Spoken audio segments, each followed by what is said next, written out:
The movie begins with John Brickner being released from prison on parole. An exchange between him and a judge tells us what we need to know. John has been in prison for 4 years, out of the 7 he needs to serve, but due to his model behavior, and the guilt he carries over killing a man gets him parole. He moves to Seattle, and gets a job as a construction worker, for a guy who seems like a real piece of work.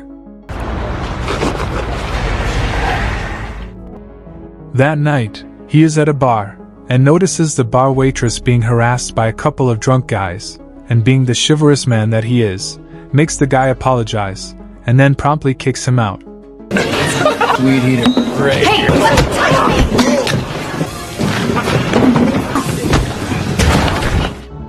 This model behavior manages to catch the notice of the owner, and that is how he manages to get his second job, as a bouncer. A sequence with a distinctly early 2000s rock music flavor, and we see John working at the construction site, and getting poorly treated by his boss. Hey! Settle down.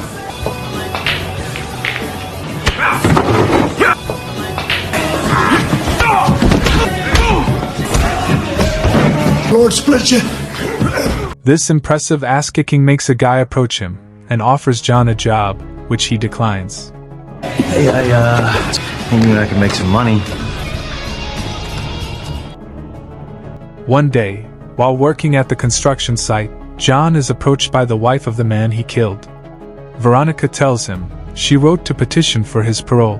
He begins to thank her, but she says she didn't do it because of the letters he had sent her. She did it because she has an 8-year-old daughter, who needs a heart transplant. And as she blames John for murdering her husband, which he did, she wants him to pay for the $250,000 surgery. John, who is portraying the tough-looking guy with a heart of gold, goes to his room, and counts the meager dollars he's earned, and hides them in a vent. That night, as Frankie the bar waitress tries to make him count his blessings, by exclaiming that her ass is a wonderland, John asks her where he can find the guy who offered him the job the other day. Frankie takes him to see the guy, Reno. It turns out that they manage fighters for an illegal fighting ring.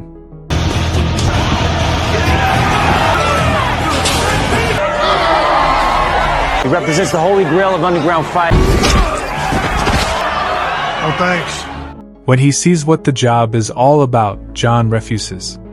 Reno and Frankie try to convince him to stay, by telling him he can earn up to 6 figures for a fight, but good guy John is having none of it.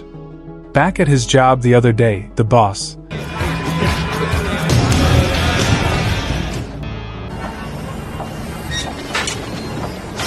who has some prejudice against convicts, fires John, even though he's clearly been working hard, and honestly.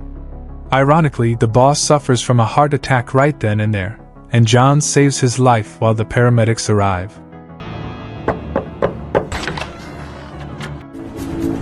Don't down.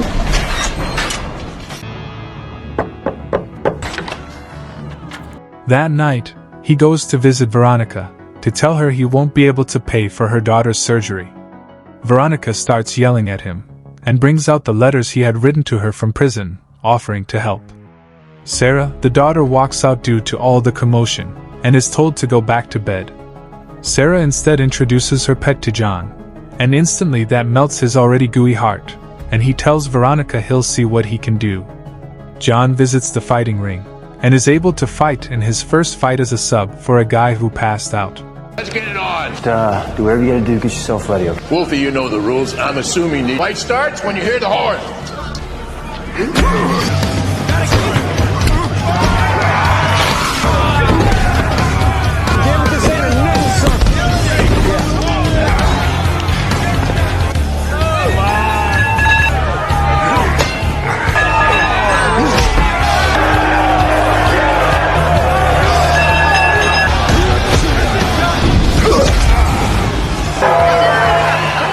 He is able to defeat another guy, after suffering a bite, and being cool and everything. After winning, he splits his winnings with the other guy who had passed out.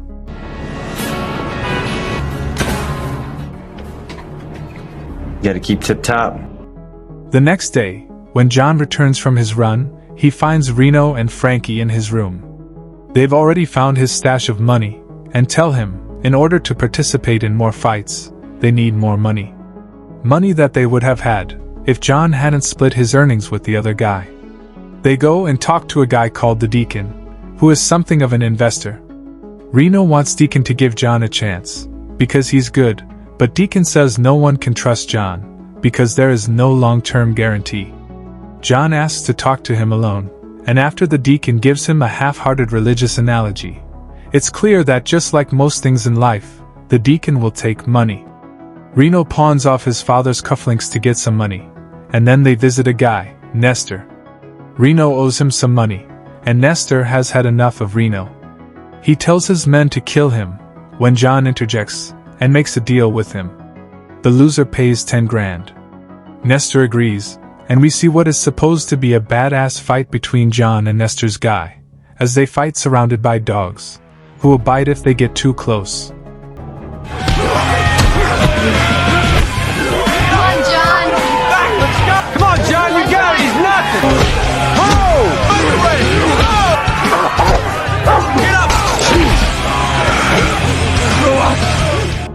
Safe to say, the fight is highly yawn-inducing, but the good thing is that John wins, and now they have enough money to go see the Deacon.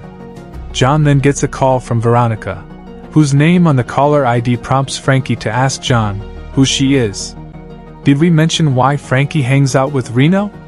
We see her telling John she does so because Reno had saved her life. John doesn't seem that much interested, and instead asks Frankie what Reno had pawned. Later we see John visiting Veronica at the county hospital. Sarah had been doing alright, but has collapsed, and is now admitted. John tells Veronica he is working on getting the money for Sarah's surgery, and Veronica does her best impression of a mom under pressure, who smokes and drinks instead of actually doing something other than an ex-convict arranging the money. Back at Reno and Frankie's place, Frankie accuses him of flying blind. She mentions a guy named Veltz, and Reno tells her to back off and give it a break. He had just gotten Nestor and Trini off his back. But Frankie likes John and says that he's not a cash machine. Reno gets mad and then tells her John had killed a man, which is why he was in jail.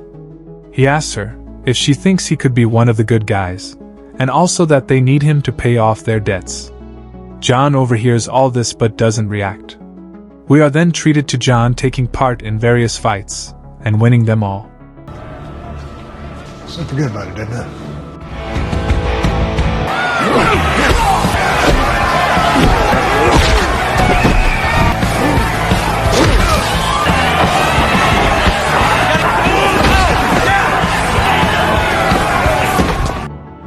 Meanwhile, Reno had been out playing cards, when Veltz's men come up to him and take him outside. No. It was all fun. They give him a good beating, and tell him to pay the $150,000 he owes Veltz within a week. If he doesn't, they threaten to harm Frankie. Reno then arranges another fight with Nestor's man. It's a tough fight, and John takes a few blows, making Frankie want to stop the fight. But it isn't really anything our guy John can handle, and with Reno urging him to rage, he wins the fight after a bloody hit he delivers to his opponent. What steroid freak's doing here? Have to get really ugly with this guy. Let's go, come on. All right, and yeah, yo at 3-2.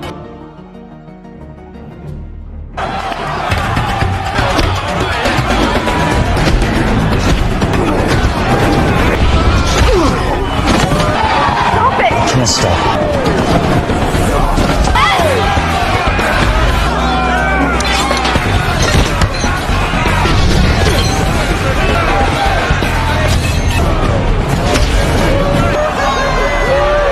Later, while they're celebrating, John says that the fight should have been a six-figure fight, but Reno says they still have to wait. John gets an incoherent call from Veronica and rushes to her apartment. There he finds a letter informing Veronica the organ donor had declined her request. As is her typical way, Veronica is found with her wrists slit in the bathroom, and John has to rush her to the hospital. While they're waiting, Frankie asks John about Veronica, and he tells her the whole story. We also get to see scars on Frankie's wrists, indicating that Reno had saved her life after she had tried to commit suicide. John goes to see Veronica and tells her she can't give up. She says they could have given her heart to Sarah, which is a cop-out because for that, she should have just come to the hospital to donate, and not let herself die, and left to be found. But anyways, John promises her that he'll get the money. Reno sets up another fight for Nestor's guy, betting $150,000. Beltz's guys corner Reno in the bathroom, and he promises them the money after the fight. Frankie sees the men, and is upset at Reno for not telling her what he's up to. Are you ready for some real? When I give the signal, good luck to both of you. The fight begins and John defeats the guy, but Nestor wants the fight to be to death. John refuses and forfeits. Daddy, come on!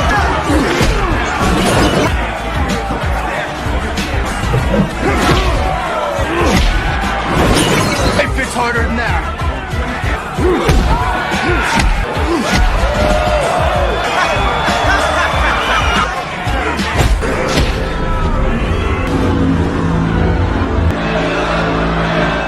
Frankie rushes after him to give him a hug, while her boyfriend gets badly beaten up by Beltz's guys. On their way back home, John finds out about the debt, and tells Reno that he should have told him. Reno says that it's not his problem. Frankie speaks up, telling John that it is her debt that Reno has taken on. Life goes on, and one day, while having food at a diner, John notices a car that has been stopping outside for a few days. He gets in, and is driven to see a rich old man. The man says since John saved the life of his son-in-law, the construction worker, he owes him a debt. John tells him about needing money for Sarah's heart transplant, and urges him to pay for a big fight. It turns out, the man is Veltz himself. He offers John a choice: he would either clear Reno's debt, or help pay for John's fight for getting the transplant money. And John chooses Reno's debts. In the next scene, John takes Veronica home, and she begins to tell her husband's killer her life story. As she lights up a cigarette, she says her daughter is her biggest accomplishment, and she didn't mind having her, and forgetting all her other dreams. She also tells him that she knows John hadn't meant to kill her husband, it was done in self-defense. John then goes to visit the deacon. He asks him why Deacon had told him the story about the unforgiving slave, but the deacon seems to be out of sorts, and tells him that he can help him. Back home, John is packing up to leave, when Reno comes in to thank him for clearing his debts. Frankie also tells him how Reno had bought her from Veltz, and still paid for her, even though Veltz had delivered her to him half dead, after she had slit her wrists. Reno gets a call, the Timmons fight is on, having been paid by an unknown person, and they all get excited.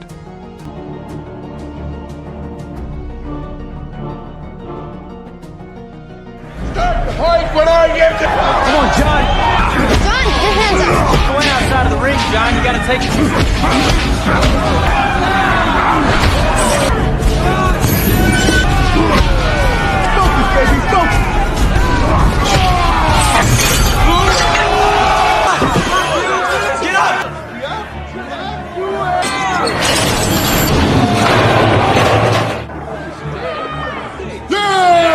The fight turns out to be the toughest one yet, and when the cage's floor falls down into the basement, it seems that John has died. But covered in some questionable substance, John rises up and asks if they can finish up.